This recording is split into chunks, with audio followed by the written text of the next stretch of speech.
નમસ્કાર, સમત્વ academy of સાયન્સના પ્રતિનિધિ તરીકે હું ગોપાલ ગોહિલ આજરોજ એટલે કે 9 માર્ચ 2026ને દિવસે જે ગુજરાત બોર્ડ મેથ્સનો પેપર લેવાયેલો છે એના આપણે ડિસ્કશન માટે મળી રહ્યા છીએ. એકંદરે પેપરની વાત કરીએ તો પેપર જનરલી જે છેલ્લા 3-4 વર્ષથી થોડુંક ઇઝીએસ્ટ આવતું હતું એની સાપેક્ષે થોડીક વાત કરીએ તો MCQ પ્રમાણમાં સહેજ લેન્ધી કહી શકાય. એટલે શક્ય છે કે અમુક બાળકોને કદાચ 50 MCQ 1 કલાકમાં પૂરા ન પણ થયા હોય. સ્પેશિયલી જે સંકલનના અમુક MCQ છે, બીજા જે અમુક કેલ્ક્યુલેટિવ MCQ છે, જો એ MCQમાં ટાઈમે વધારે પડતો ટાઈમ નાખી દીધો હોય તો શક્ય છે કે એવા બાળકોને થોડોક ટાઈમ ઘટ્યો પણ હોય. આપણે પેપરની વાત કરીએ. એનું એક્ઝામ્પલ છે, માનો કે આ સેટ નંબર 3નો પેપર છે તો હું એ પેપરની જ વાત કરું તો એમાં જ એવું છે કે આગળના જે MCQ છે એ પ્રમાણમાં સહેજ લેન્ધી છે. તો જો બાળક એમાં ફસાઈ જાય અને જો એમાં અમુક ટ્રાય બગડે તો શક્ય છે કે એ માણસને ટાઈમ ઘટે. જરૂરી નથી હું બોલું છું એ બધાને લાગુ પડે. આ જ ક્વેશ્ચનની વાત કરીએ. ડિવાઇડમાં અલગ અલગ આપો તો બી થઈ શકે છે, પણ મેઇન રોલ એ છે કે જે પાછળનું સંકલન તમે સેટ કરો છો એમાં જે e⁻²x આવે છે છેદમાં, એમાં છેદમાં અલગ અલગ આપવાનું છે. e⁻x આપવાનું, e⁻x છેદમાં એક એકલું આવે છે ને એને પાછળ માઇનસ લોગ સાથે અલગથી આપો, પછી જે આગળ x આવ્યું એ કટ થાય પછી આ જવાબ બને છે. એટલે હાવ સીધું નથી, ઓલું નીચેનાનું વિકલન ઉપર ડાયરેક્ટ એવું કંઈ નથી. તો ડિવાઇડમાં અલગ અલગ, આ નીચેનાનું વિકલન ઉપર, આના છેદમાં આવે ત્યારે e⁻t ધારવાનું. એ ધારીને સંકલન કરીને પણ સીધો આન્સર નથી. એ જે જવાબ આવે છે એમાં નીચે જે e⁻2x આવે છે એમાંથી e⁻x ને અલગ રાખવાનું, એને માઇનસ કરીને આગળ x કટ કરવો જરૂરી છે, પછી જવાબ આવશે, ત્યાં સુધી નહીં આવે. આ ક્વેશ્ચનની વાત કરીએ તો અહીંથી તો ઓકે છે. સેક ઇન્વર્સ એમ નામ રાખો, નીચેથી x² બહાર લ્યો એટલે mod x 1/mod x √x² - 1 એટલે સેક ઇન્વર્સની 1 પાવર, બાજુમાં એનું વિકલન એટલે 1 ઘાત વધશે, છેદમાં વધેલી ઘાત. સેક ક્યુબ બહુ રેગ્યુલર ફોર્મ્યુલા છે. sin 3θ ના સૂત્રમાંથી કરતા બનાવો, ક્યુબને અહીંયા મૂકો, સંકલન કરો, સીધો જવાબ નથી. શું કરવું પડશે? ત્યાં cos 3θ નું જે આવ્યું છે એનું સૂત્ર મૂકવાનું છે અને પછી કમ્પેર કરવાનું છે, એટલે તમને આ જવાબ મળી જશે. અહીંની વાત કરીએ, 1/√(ax², bx + c) ફોર્મ છે. પૂર્ણ વર્ગવાળું બનાવવાનું છે. પૂર્ણ વર્ગ બનાવવા માટે નંબર આપો, ખેંચો, પૂર્ણ વર્ગ બનાવો. 1/√x² - a² બને છે, આઈ થિંક √ એટલે log mod x + j હોય તે કોઇફિશિયન્ટ સહગુણક છેદમાં આપો અને ઓલો એનો સહગુણક √5 છેદમાં લસા, અહીંયા લસા લ્યો, પછી આ ઓટોમેટિક બની જશે. રેગ્યુલર શોર્ટકટ છે. અયુગ્મ વિધેય 0 થાય, અયુગ્મ વિધેય 0 થાય, 1નું સંકલન x થાય, વેલ્યુ 1/1 મૂકી દો એટલે સીધો જવાબ મળી જશે. બહુ બધી વાર ગુજરાત બોર્ડમાં પૂછાઈ ગયેલો છે, ગુજસેટમાં પૂછાઈ ગયેલો છે. ટોટલ લિમિટ -x મૂકો, ફંક્શનને કોઈ ચેન્જ ન થતું હોય તો x રિમૂવ થાય, બે લિમિટનો એડિશન /2 લાગી જાય. શોર્ટકટ યાદ હોય તો ડાયરેક્ટ લખી શકાય છે. બાકી ઓલું i બનાવીને ટોટલ લિમિટ -x બનાવો, i બનાવો, 2i કરો, /2 કરો એટલે થઈ જાય. આ ક્વેશ્ચન પણ સરસ છે. ઉપર છે એને a² - 2ab + b² કરવાનું. ઉપર જે 1 + x² આવે એને સાથે લેવાનું, પછી ડિવાઇડમાં સેપરેટ આપશો એટલે e⁻x ફંક્શન પ્લસ ડિફરન્શિએશન એવું બની જશે, એટલે આન્સર થઈ જશે. એઝ ઇટ યુઝ બહુ અમુક ક્વેશ્ચન નો ડાઉટ રિપીટેડ, એટલે નંબર ચેન્જ સાથે રિપીટેડ, અમુક ક્વેશ્ચન ટોટલી સેમ રિપીટેડ, એવું બધું છે. તો સાઇન કોસમાં કન્વર્ટ કરો, √sin √cos ઉપર √cos, total limit x, total limit -x લગાડો, i + i 2i કરો. પણ આપણે આને એક શોર્ટકટ છે, બે લિમિટ વચ્ચેનો ગેપ /2 એટલે સીધી શોર્ટકટ. જો એ ખબર જ હોય તો તરત પતી જાય સમજ. પાર્ટ્સ કરવા પડશે. -1 થી 0, 0 થી 1, પણ -1 થી 0નું ઇન્ટિગ્રેશન જો માઇનસ આવશે તો પ્લસ કરશું.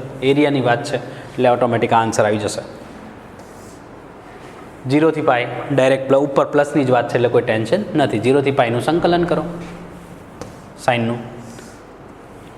ડબલ કરવું ભૂલી ગયા એવા માણસને કદાચ જવાબ ના આવે, એટલે 0 થી 16 yx સાપેક્ષ છે એટલે પાછળ dy, તો x ને કરતાં x એટલે √y, પણ ખાલી પ્રથમ ચરણ એવું નથી કીધેલું, પ્રથમ ચરણ એવું કીધેલું નથી, એટલે આપણે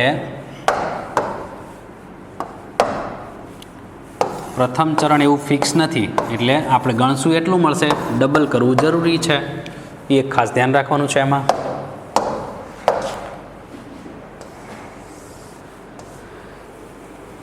3/2 પાવર છે, રેગ્યુલાઇઝ પાવર કરવી જરૂરી છે, એટલે હાફ પાવર ના ચાલે, એટલે બે બાજુ સ્ક્વેર કરો. પછી આ તો ક્યુબ છે, નો ડાઉટ ચાલે. y2 એનો સ્ક્વેર છે, મેક્સિમમ ડિફરન્સિએશન 2 ટાઈમ, એની મેક્સિમમ પાવર પણ એક જ જગ્યાએ છે, એટલે 2 પાવર થઈ ગયું, એટલે એનું પરિમાણ છે 2. કક્ષા નથી પૂછી, પરિમાણ પૂછ્યું છે. વ્યાપક ઉકેલ, વ્યાપક ઉકેલ ઇઝીલી મળી જાય છે. dy/dx સબ્જેક્ટ બનાવો, dy/dx આ સુરેખ વિકલ સેટ થઈ જાય છે ઇઝીલી. તો dy/dx yનો કોએફિશિયન્ટ x વાળું બધું ઓલી બાજુ એવી રીતે સેટ કરશો એટલે સુરેખ વિકલ સમીકરણ બની જાય છે અને આ જવાબ આવી જાય છે. આમાં સંકલ્યકારક અવયવ પૂછ્યો છે પણ dx/dy નો છે. dx/dy કરો, xની બાજુમાં હોય p ઇક્વલ ટુ પછીનું બધું q, પણ xની બાજુમાં હોય p એટલે yના ફોર્મમાં આવશે અને સંકલ્યકારક અવયવ સીધો આ મળી જાય છે. પણ x થી yનું સુરેખ વિકલ સમીકરણ છે એ વિશિષ્ટ ઉકેલ પૂછ્યો છે પણ બહુ સ્ટ્રેટ ફોરવર્ડ છે. y+1 નીચે dx, આમ રેગ્યુલર x અને y સેપરેટ થઈ જાય છે. એકમ સદિશ ગોતવાનો છે અને ગુણ્યા 5 કરી દેવાનો છે એટલે સીધો જવાબ આવે છે. એની ડાયરેક્શનમાં કીધું છે એટલા માટે, તો એકમ સદિશ અને ગુણ્યા 5 કરો એટલે સીધો આન્સર મળી જાય છે. પ્રક્ષેપ, ઉપર ડોટ, નીચે જેની ઉપર છે એનું મેગ્નિટ્યુડ, ઉપર માનાંક આવે માઇનસ આવે એ પ્લસ કરવાનું, એટલે ઉપર ડોટ પ્રોડક્ટ કરવાનું છે, નીચે આનું મેગ્નિટ્યુડ મૂકવાનો છે. સેલ્ફ ડોટ પ્રોડક્ટ બરાબર પોતાના મેગ્નિટ્યુડનો સ્ક્વેર, આપણે એ રીતે જનરલી યાદ રાખતા હોઈએ છીએ. a² - 2ab + b², ઓલી બાજુ સીધો સ્ક્વેર કરી નાખો, a અને b ની વેલ્યુ મૂકો એટલે ડોટની વેલ્યુ મળી જાય છે.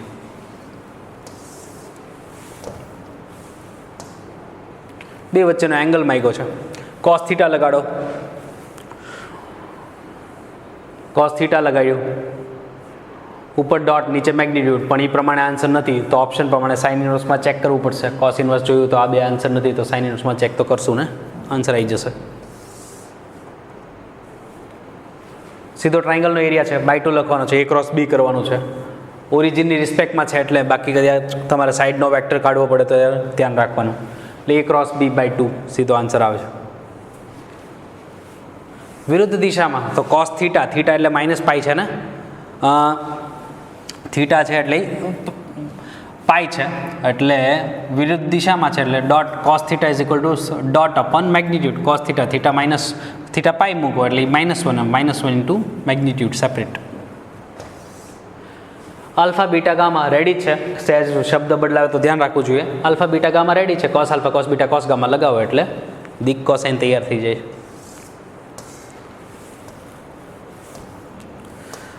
y અક્ષને સમાંતર એટલે 0 1 0 0 1 0 એની ડાયરેક્શન, પાસિંગ પોઈન્ટ 1 0 0 1 0 0, રેડી, સમ ખતમ. બંનેને લંબ હોય એવા તો l/1 તૈયાર જ છે, ન હોય તો બનાવવું પડે. l/2 તૈયાર છે, l/1 × l/2 કરો. સીધો આન્સર ન હોય તો શક્ય છે કે એનો ગુણક પણ હોય તો એની ડાયરેક્શન તો એને લંબ જ થાય. આ ખાસ સરસ MCQ છે, બધાને અંદર મૂકવાનો છે. કોઈ આ અલગથી ઓપ્શન છે, આ અલગથી ઓપ્શન છે, જરૂરી નથી કે ભાઈ પર્સનલ આન્સર, પણ આ વાક્ય ઇમ્પોર્ટન્ટ છે કે જ્યારે કોઈ બે જગ્યાએ મહત્તમ કે કોઈ બે જગ્યાએ ન્યૂનતમ બને છે તો એ બે પોઈન્ટને જોઈન કરો, એ રેખાખંડ જોડો, એ હરેક પોઈન્ટ ઉપર મેક્સિમમ બને.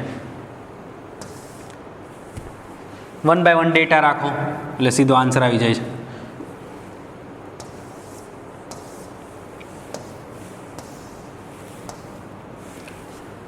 એ ઇન્ટરસેક્શન B' A' છે એટલે યુનિયન થઈ જાય, પ્રાઇમ થઈ જાય. ડી મોર્ગન્સ લો પ્રમાણે યુનિયનનો પ્રાઇમ એટલે 1 - યુનિયન, યુનિયન એટલે a + b - ઇન્ટરસેક્શન, ઇન્ટરસેક્શન એટલે નિરપેક્ષ કીધું છે એટલે બેનો ગુણાકાર આવશે એટલે એ લગાડો એટલે જવાબ આવી જાય છે.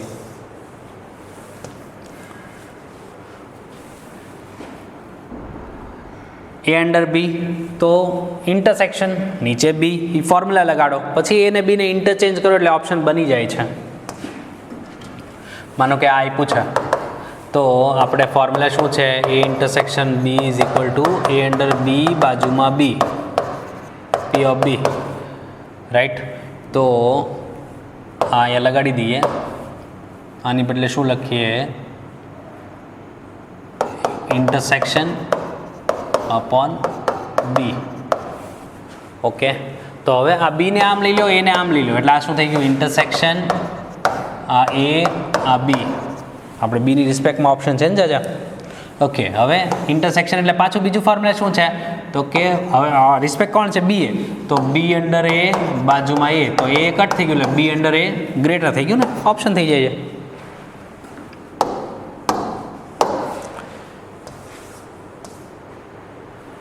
સામ્ય સંબંધોની સંખ્યા તમે કદાચ વ્યવસ્થિત ક્વેશ્ચન સોલ્વ કરેલા હોય અને બધું પરફેક્ટ સમજણ સાથે હોય તો ઇઝીલી કાઉન્ટ કરી શકાય છે.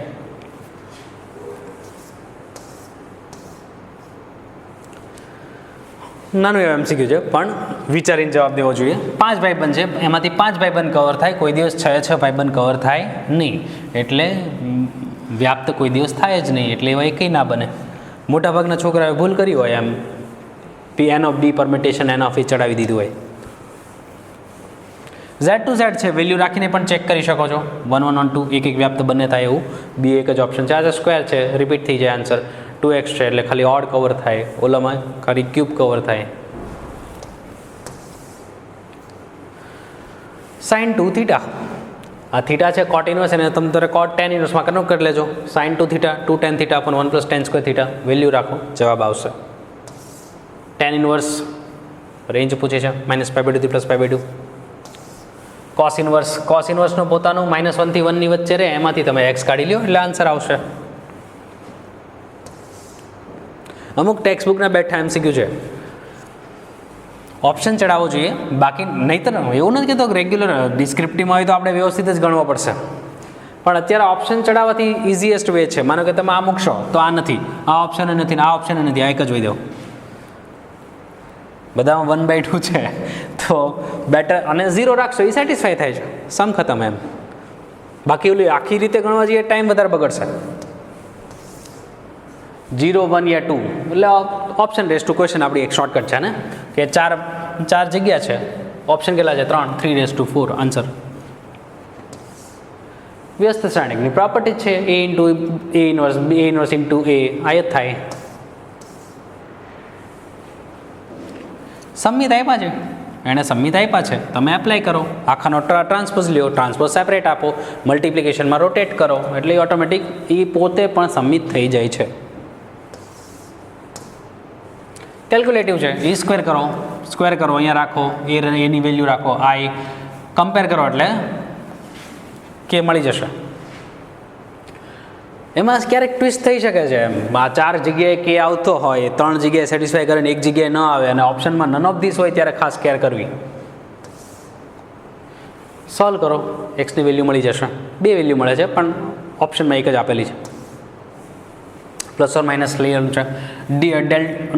ડિફાઇન કરો, K01 401 021 ડિફાઇન કરો, half of mode of D, અને એરિયા છે 4, એટલે એ ઓપન કરો એટલે પ્લસ અને માઇનસ 2 ઓલી સાઈડ જશે એટલે +8 -8 એ પ્રમાણે ઓપન કરો એટલે કેની 2 વેલ્યુ આવી જાય છે.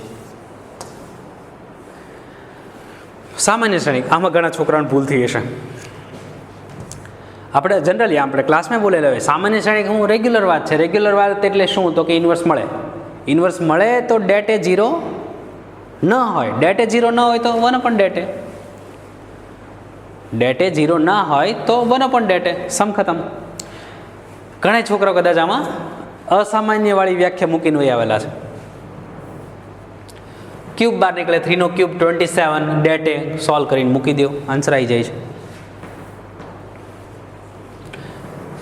Tends to pi f of pi and L'Hopital લગાડો, ડાયરેક્ટ 10 નું sec² 2x બાજુમાં 2, નીચે 1, વેલ્યુ કમ્પેર કરો એટલે આન્સર આવી જાય છે. ઓફિશિયલ લિમિટ ફાઇન્ડ કરવી એની કરતાં લાપિટલ, એ ટાઈમ ઓછો થશે. જેની રિસ્પેક્ટમાં આ યુ, આ વી, du/dv જોઈએ, યુ વાળું ઉપર, વી વાળું નીચે, સોલ્વ કરો એટલે સમજી જાય. અને આ સાઈડ લઈને ગણો તો વહેલી તકે થાય, આ સાઈડ, ઉપર જાય તો minus e raise to minus x. First time y1 ગોતો, y2 ગોતો, આન્સર આવી જશે direct. E raise to minus એક્સનો e raise to minus x આવે છે, તો ઈ રેસ ટુ માઇનસ એક્સની વેલ્યુ થાય y+1. સમ ખતમ થઈ જાય છે. રેગ્યુલર સમજે? સ્પીયર તરીકે વર્ક કરશે, ગોલક તરીકે 4/3 પાયર ક્યુબ. રેડિયસનો રેટ છે, રેડિયસ આપી છે, વોલ્યુમનો રેટ માંગ્યો છે. સિલિન્ડર છે, રેડિયસ ફિક્સ હોય એટલે ટીમનું કીધું છે એટલે માટે.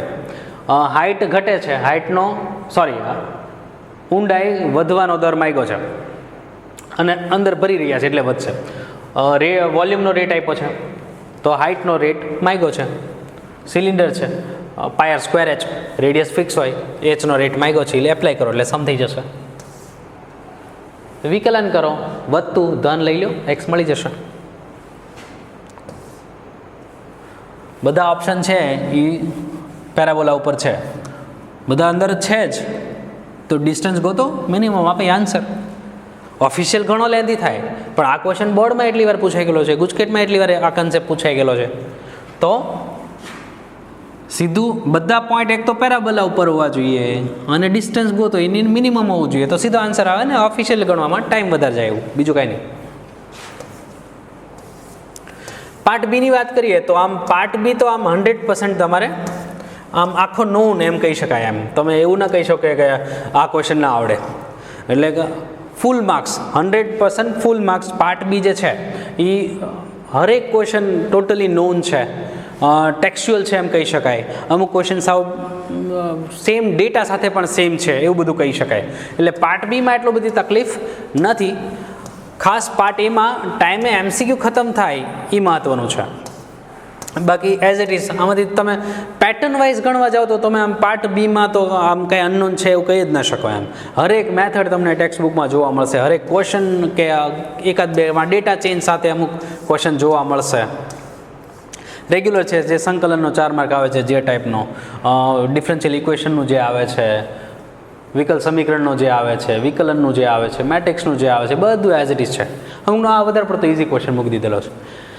તો આની સાથે આપણે આજની વાત પૂરી કરીએ. આભાર.